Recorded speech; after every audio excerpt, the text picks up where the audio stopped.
Okay, again, same thing.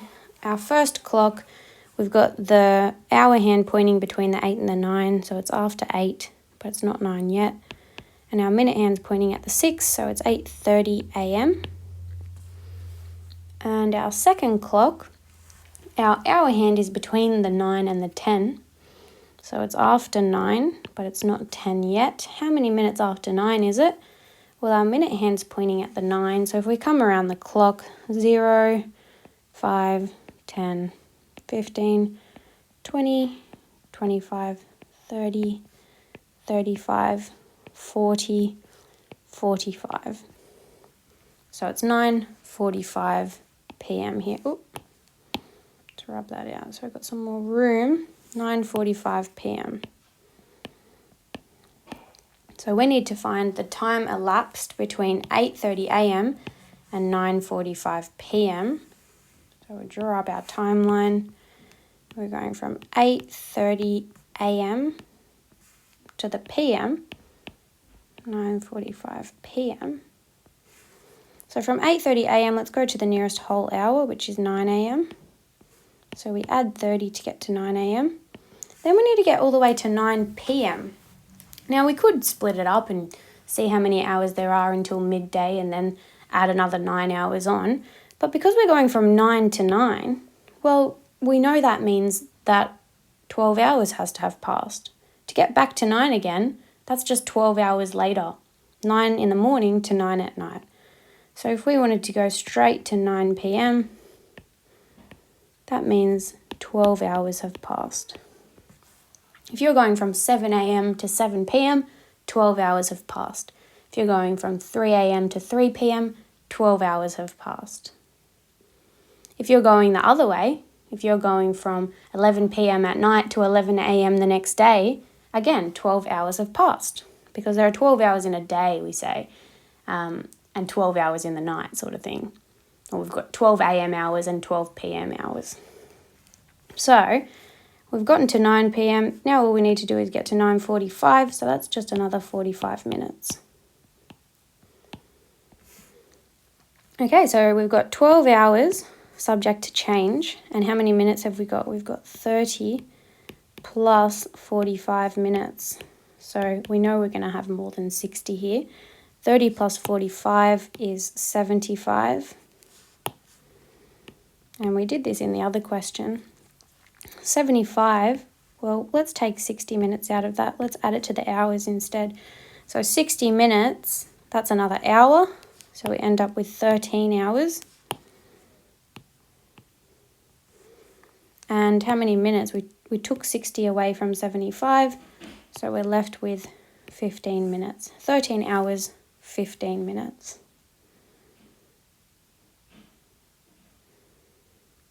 I'm not sure what's going on with the answer here.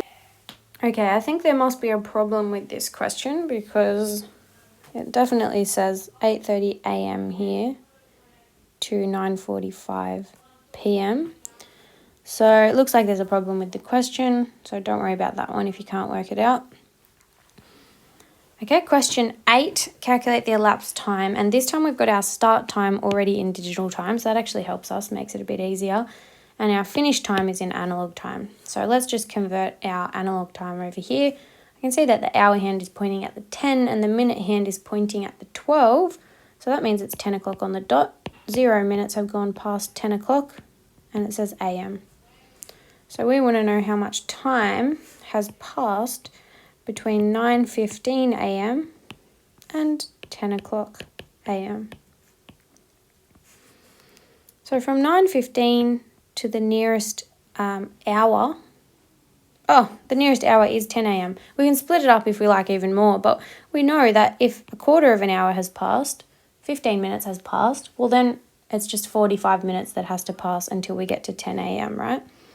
So we know it's just going to be another 45 minutes. We could also take that to the nearest 10 minutes. So 9:15 to the nearest 10 minutes, 9:15 to 9:20 is another 5 minutes. And then from 9:20 to 10, well, there's 60 minutes in an hour. 20 of them have already passed, so we've got another 40 minutes until 10. So 40 plus 5, 45 minutes. So you can break it down as much as you need to get to your second time. Okay, so again, same thing here. Over at our clock, we've got, it looks like it's 11 a.m. here. So we need to go from 7:30 a.m. to 11 a.m. The nearest hour is 8. And we can see that from 7:30 to 8, it's just going to be another 30 minutes. Now from 8 to 11, how many hours are there from 8 to 11? Well, 11 minus 8 is just 3. So it's 3 hours. Oops, and I forgot to write minutes here, very important. So 3 hours and 30 minutes is the elapsed time.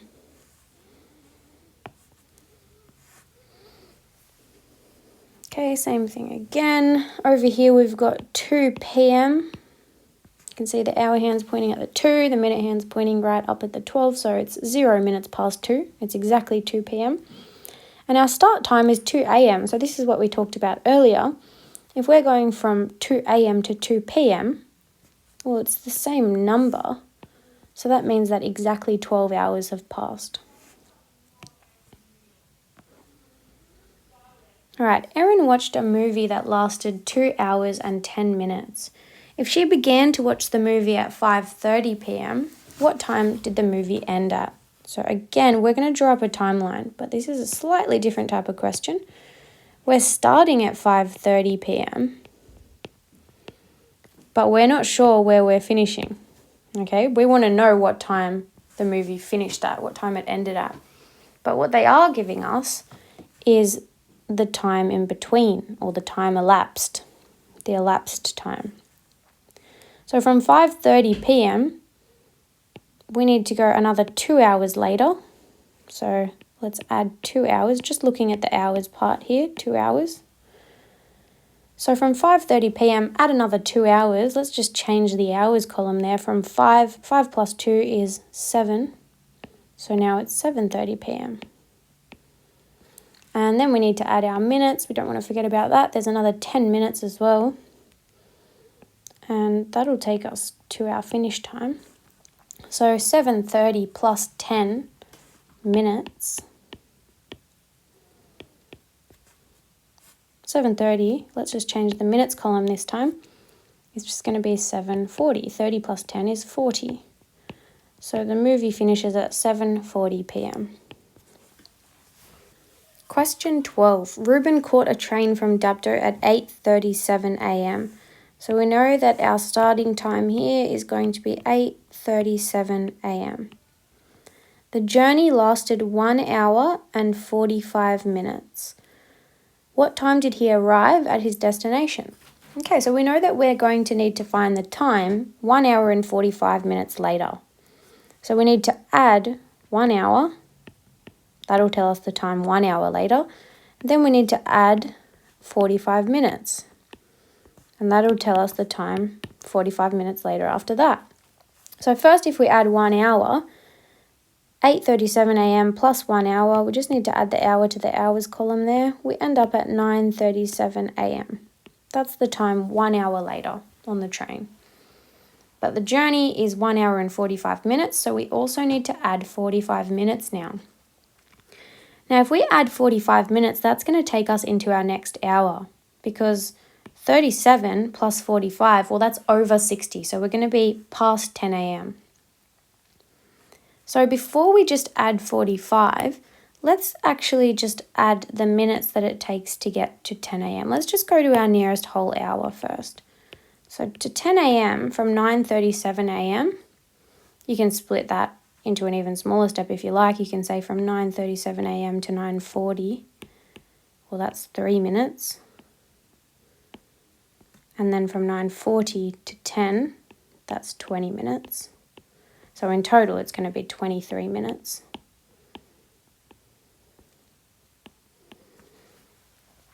So it's 23 minutes to get to 10, but we didn't want to add just 23 minutes. We needed to add 45 minutes. We want to know the time 45 minutes later. So how much more do we need to add? We've already added 23. So 23 out of the 45 minutes. How much is left? Well, to make up 45 minutes, we still need to add another 22 minutes, right? Because 45 minus 23, that leaves 22 minutes. So we still need to add another 22 minutes. And 10 plus 22 minutes, that's just going to be 10:22 a.m. So our answer is 10:22 a.m. So that one's kind of a tricky one. Tristan gets his first job in January 2021 and he leaves that job in January 2032. How many years did he have at that job? So again, let's create a timeline and see if that helps. This time we're not talking about hours and minutes, we're talking about years and months. So we're starting in January 2021 and we're finishing in January 2032. So we just need to find how many years there are. Because we've got the same month, January, that's easy. We just need to look at the years now. So how many years are there between 2021 and 2032?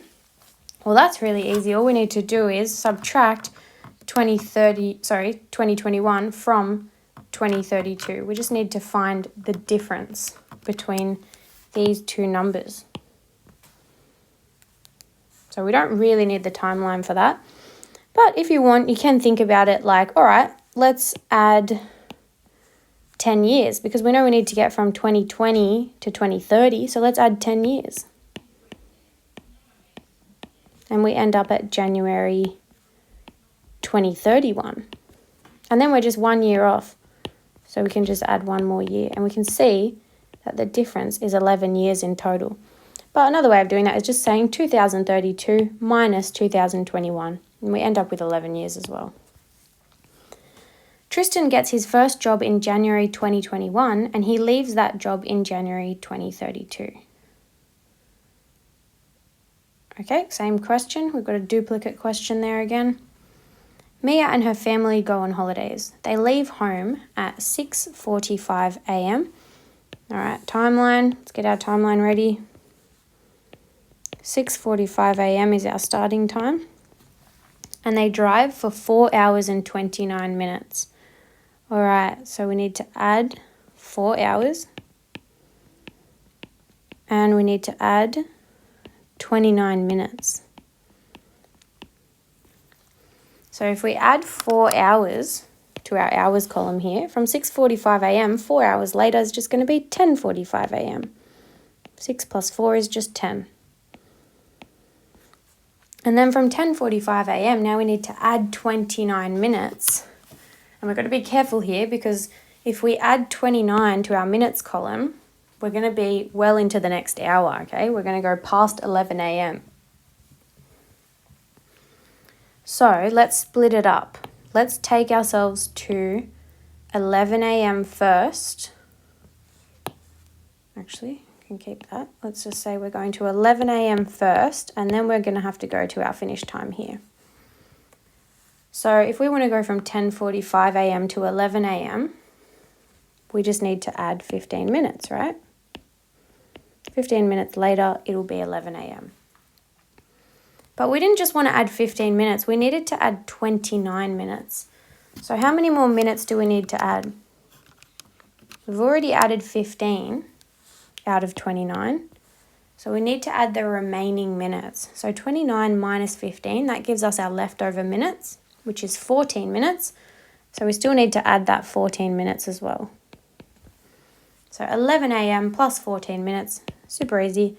It's just 11:14 a.m. So that's the time that they arrive at their destination.